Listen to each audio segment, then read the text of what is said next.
சிதம்பரம் நடராஜர் கோவிலில் கோவில் தூய்மை பணியாளர் 40 பேருக்கு ரூபாய் 1000 மதிப்பிலான மளிகை பொருட்களை வழங்கிய சமூக ஆர்வலர். சிதம்பரம் நடராஜர் கோவிலில் மிகவும் ஏழ்மை நிலையில் உள்ள 40 பேர் தூய்மை பணியில் ஈடுபட்டு வருகிறார்கள்.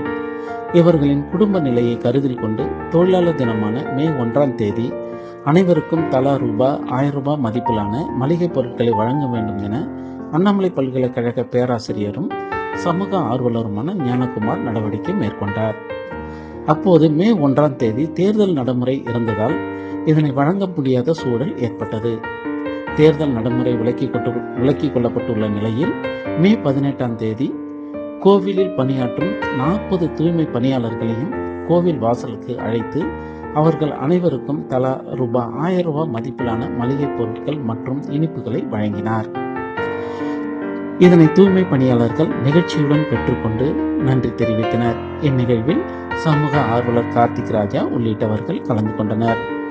இது குறித்து பேராசிரியர் ஞானகுமார் கூறுகையில், தமிழகம் மட்டுமல்லாமல் உலகத்தின் பல்வேறு பகுதிகளிலிருந்து சிதம்பரம் நடராஜர் கோவிலுக்கு பக்தர்கள் வருகை தருகிறார்கள்.